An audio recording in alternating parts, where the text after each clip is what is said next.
जय हिंद दोस्तों। स्वागत है आपका हमारे YouTube चैनल ट्रिकी टेक में।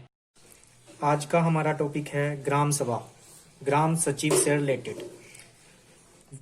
तो चलिए शुरू करते हैं। ग्राम सभा और ग्राम पंचायत की बैठकें, उप समितियां और स्थानीय समितियां। तो ग्राम सभा की बैठकें, तो आप ये नोट करें, पंचायती राज का मूल आधार क्या है? तो आपका आंसर होगा ग्राम सभा। ग्राम सभा के सदस्य कौन होते हैं? तो ग्राम सभा क्षेत्र के सभी वोटर सदस्य ग्राम सभा के सदस्य होते हैं। ग्राम सभा की साल में कितनी बैठकें होती हैं? 3 सामान्य बैठकें। और इन बैठकों को कौन बुलाएगा? सरपंच। सरपंच द्वारा लगातार 2 साधारण बैठकें बुलाए जाने पर असफल रहने पर उनको पद से हटाया जा सकता है। अगर सरपंच 2 बैठकें नहीं बुला पाता तो उसको अपने पद से हटा दिया जाएगा। सरपंच कभी भी या पंचायत समिति द्वारा लिखित में आने पर 1/10 ग्राम सभा सदस्यों द्वारा लिखित में दिए जाने पर सरपंच को ग्राम सभा की विशेष बैठक बुलानी पड़ेगी। यानी कहने का मीन ये है कि सरपंच, पंचायत समिति अगर लिखित में 1/10, अगर मान लो किसी ग्राम सभा में 100 सदस्य है तो यानी कम से कम 10 100/10 यानी कि 10 ग्राम सभा सदस्यों द्वारा लिखित में दिए जाने पर तो उसे विशेष बैठक बुलानी पड़ेगी। विशेष बैठक की तिथि, डेट सरपंच निर्धारित करेगा और इसमें कोरम ग्राम सभा के कुल सदस्यों का 1/10 होगा। जैसे टोटल सदस्य अगर 100 हैं तो उसका 10वां, तो यानी कि 10 सदस्य। ग्राम सभा की बैठक का नोटिस, जिसमें समय, तिथि, स्थान, बैठक में निपटाए जाने वाले काम का ब्यौरा, उसको ग्राम पंचायत के कार्यकाल सभा क्षेत्र में आसानी से दिखने वाले स्थान पर चिपकाया जाएगा। ग्राम सभा की प्रत्येक बैठक की अध्यक्षता कौन करेगा? तो सरपंच। ये इंपॉर्टेंट है। ग्राम सभा की बैठकों में सभी पंचों का भाग लेना बहुत जरूरी है। ग्राम सभा की प्रत्येक बैठक में खंड विकास एवं पंचायत अधिकारी या फिर समाज शिक्षा एवं पंचायत अधिकारी या खंड विस्तार अधिकारी भाग लेगा। मतलब ग्राम सभा की बैठक होगी, या तो ये अधिकारी खंड विकास एवं पंचायत अधिकारी, समाज शिक्षा एवं पंचायत अधिकारी या खंड विस्तार अधिकारी भाग लेगा। ग्राम सभा की बैठक की कार्यवाही, तो देखो ग्राम सचिव का पेपर है तो ग्राम सचिव का क्या काम है आपको पता होना चाहिए। तो ग्राम सभा की बैठक की जो भी कार्यवाही होगी उसका लिखने का काम ग्राम सचिव का होगा। ग्राम पंचायत गांव स्तर पर काम करने वाली प्रत्येक कर्मचारी को ग्राम सभा की बैठक में बुलाएगी। ग्राम सभा की साधारण बैठक बुलाने के लिए ग्राम सभा के सदस्यों को कम से कम कितने दिन का, तो ये क्वेश्चन भी बनेगा आपका भी। ग्राम सभा की बैठक बुलाने के लिए ग्राम सभा के सदस्यों को कम से कम 15 दिन पहले नोटिस दिया जाएगा। ग्राम सभा की बैठक की 1 दिन पहले ग्राम सभा क्षेत्र में ढोल बजाकर मुनादी कराई भी जाएगी। ग्राम सभा की प्रत्येक आम बैठक में निम्न प्रकार होंगी, इंपॉर्टेंट है, देख लें। सरपंच द्वारा पिछली बैठक की कार्यवाही पढ़कर सुनाई जाएगी। पिछली सामान्य बैठक के बाद ग्राम पंचायत द्वारा किए गए महत्वपूर्ण निर्णयों को सरपंच द्वारा पढ़ाया जाएगा। ग्राम सभा सदस्यों के प्रश्न और प्रस्ताव, जो भी सदस्यों के प्रश्न होंगे उनके प्रस्तावों में वो रखे जाएंगे। आय व व्यय के ब्यौरे का मददवार पढ़कर सुनाया जाएगा। लेखा परीक्षा रिपोर्ट और उसका उत्तर देना होगा। ग्राम पंचायत द्वारा किए गए बजट पर विचार और भावी विकास कार्यक्रम बनाना। अन्य कोई मत जो सरपंच की अनुमति से उठाई जा सकती है। ग्राम सभा की बैठक को नियमित करने और व्यवस्था बनाए रखने की जिम्मेदारी किसकी है? सरपंच की। तो बैठक की कार्यवाही लिखने के बाद सरपंच, पंच और उपस्थित सभी सदस्यों के हस्ताक्षर या अंगूठे के निशान लगवाए जाएंगे और ये काम किसका होगा? ग्राम सचिव का। ग्राम सभा की बैठक में रुकावट डालने व विपरीत आचरण के दोषी सदस्यों को सरपंच बैठक से बाहर निकालने का आदेश दे सकता है। ग्राम सभा ग्राम पंचायत द्वारा पूरे किए गए, समाप्त किए गए कार्यों की जांच करेगी। सभी क्षेत्र के सभी वोटर ग्राम सभा के सदस्य होंगे। रिपीट हुआ। विभिन्न विभागों की स्कीमों की वार्षिक कार्य योजना का अनुमोदन ग्राम सभा से करवाना जरूरी है और ये जो वार्षिक कार्य योजनाएं होंगी इनकी डिटेल ग्राम सभा में ग्राम सचिव देता है। तो पंचायत समिति से रिलेटेड कुछ समितियां हैं जिनके बारे में आपको पता होना चाहिए, जैसे कि बलवंत राय मेहता समिति, तो पंचायत समिति से रिलेटेड है। फर्स्ट समिति ये बनाई गई थी 1957 में। इसने अपनी रिपोर्ट पेश करी 1958 में।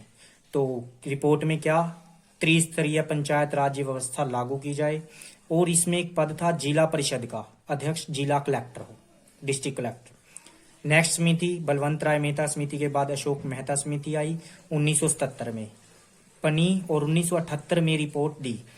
इन्होंने जो द्विस्तरीय पंचायत लागू करने की संरचना रखी, दलीय चुनाव तथा कार्यकाल इन्होंने 4 वर्ष, यहाँ का कार्यकाल 5 वर्ष का था। SC ST को जनसंख्या के आधार पर प्रतिनिधित्व दिया गया। GVK राव समिति, ये थर्ड समिति है, 1985 में राजीव गांधी के समय में योजना आयोग द्वारा लागू की गई, यानी कि योजना 2 द्वारा लगाई गई त्रिस्तरीय पंचायत व्यवस्था। इसने भी त्रिस्तरीय पर ही काम किया। जिला परिषद की भूमिका सबसे ज्यादा बताई, यानी GVK राव समिति ने जिला परिषद को महत्वपूर्ण माना। न्यू पोस्ट जिला विकास आयुक्त। फिर नेक्स्ट समिति है लक्ष्मीमल सिंधवी समिति, 1986 में आई। देखो यहां पर ये भी योजना आयोग द्वारा लगाई गई, ये भी और ये भी, लेकिन लक्ष्मीमल समिति ग्रामीण विकास मंत्रालय द्वारा ये समिति बनाई गई। पंचायत राज को संवैधानिक दर्जा, न्याय पंचायतों की स्थापना और न्यायिक अधिकरण की स्थापना, इन्होंने ये कुछ नियम बनाए, अपनी रिपोर्ट में दिए। फिर आई थुंगन समिति, इनका पूरा नाम था के थुंगन समिति। इन्होंने 1988 में ये समिति बनी और इसी ही साल में इन्होंने रिपोर्ट भी भेज दी थी। तो क्या था, 5 साल का कार्यकाल। ये बिल्कुल बलवंत राय मेहता समिति से मिलती जुलती, लेकिन ये 3 पॉइंट अलग थे। यहाँ पर महिलाओं के लिए आरक्षण की बात की गई। राज्य वित्त आयोग का गठन तो के थुंगन समिति ने दिया। नेक्स्ट समिति गॉडगिल समिति, 1988 में। ये तीनों स्तर पर चुनाव होने चाहिए, SC ST तथा महिलाओं का आरक्षण। जैसा कि अभी हमने पीछे समिति पढ़ी है, तो वहां से क्वेश्चन ऐसे भी बन सकता है कि 4 समितियां दे देंगे आपको ऑप्शन में, इनमें से कौन सी समिति नहीं है, तो 3 ये होंगी, इनमें से कोई भी समिति डाल देंगे जो पंचायत समिति से रिलेटेड नहीं होगी। या फिर क्रम में लगाओ, आपको डेट वाइज क्रम में पता होनी चाहिए। नेक्स्ट है 73वां संविधान संशोधन। 73वां संविधान संशोधन 1992 में लागू किया गया। इसमें एक नया खंड बना, भाग 9, नाम था पंचायतें। अनुच्छेद 243 से 243 नया तक। तो अनुच्छेद भी इंपॉर्टेंट रहते हैं, ग्राम सचिव के पेपर में, क्योंकि ये पोस्ट रिलेटेड है, तो आपको अनुच्छेद नेक्स्ट वीडियो में हम अच्छे से करा देंगे। पंचायतों के 29 कार्यकारी विषय वस्तुएं, यानी 73वें संविधान संशोधन में 1992 में लागू किया गया, तो इसमें टोटल 29 विषय थे। अनुच्छेद 243G से संबंधित 11वीं अनुसूची में पंचायती राज को संवैधानिक दर्जा दिया गया। पंचायतों का गठन और चुनाव कौन करवाएगा? राज्य सरकार। ग्राम सभा का गठन, ग्राम सभा का गठन किया गया त्रिस्तरीय प्रणाली। इसमें चुनाव द्वारा निर्वाचन होना था। SC ST महिलाओं के लिए आरक्षण, जो वर्तमान में है, महिलाओं के लिए आरक्षण 50% कर दिया गया है। पहले 1/3 था, अब 50% कर दिया गया है। 5 साल का कार्यकाल और राज्य निर्वाचन आयोग का गठन। पीसा एक्ट भी बहुत इंपॉर्टेंट रहेगा, पेपर में आ सकता है। पीसा एक्ट 1996 यानी 1996, ये क्यों इंपॉर्टेंट है? क्योंकि अभी तक अनुसूचित क्षेत्रों के विस्तार नहीं थे, तो पीसा एक्ट में लागू कर दिया गया कि अनुसूचित क्षेत्रों के लिए विस्तार होना चाहिए।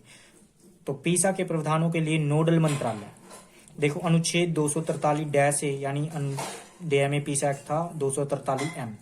नेक्स्ट है 74वां संविधान संशोधन 1992, ये पंचायत से रिलेटेड था। ये नगरीय स्थानीय स्वशासन से संबंधित नगर पालिकाओं को संवैधानिक दर्जा, शहरी क्षेत्र तथा नगर पालिका से संबंधित अनुच्छेद है 243 तय से, यानी P से 243 Z G तक। शहरी क्षेत्र वो होगा जहां पे मिनिमम 5000 जनसंख्या हो या फिर मिनिमम 75% पुरुष खेती से अलग काम करते हो, उसे शहरी क्षेत्र में काउंट किया जाएगा।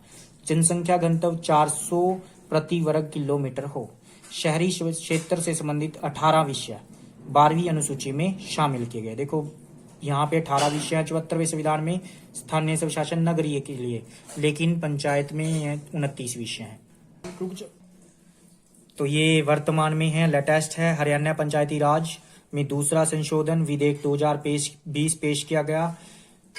तो इसमें क्या हुआ? महिलाओं के लिए 50% आरक्षण किया गया। सरपंच, पंचायत समिति, जिला परिषद सदस्यों को 5 साल से पहले हटाने का कानून बना दिया गया, जिसे राइट टू रिकॉल के नाम से जाना जाता है। और ये जो संशोधक विधेयक पेश किया गया 4 मई 2020 को पेश किया गया। जो पीछे पीसा एक्ट हमने बताया उसमें हरियाणा अनुक्षेत्र में नहीं आता, यानी 10 आते हैं और 10 के नाम आपके लिए जरूरी नहीं है, लेकिन हरियाणा उसमें नहीं आता। तो ये आपने पढ़ना है। नेक्स्ट वीडियो हम बहुत ही जल्द ग्राम सचिव की पोस्ट के लिए लेके आएंगे। उसमें आपको अनुच्छेद जो कि पूरे ग्राम सभा से रिलेटेड, पंचायत से रिलेटेड आपको अनुच्छेद भी पता होने चाहिए, क्योंकि पेपर में कुछ भी आ सकता है। तो आप वीडियो को पूरा देखें, लाइक करें, सब्सक्राइब करें और शेयर करें। धन्यवाद।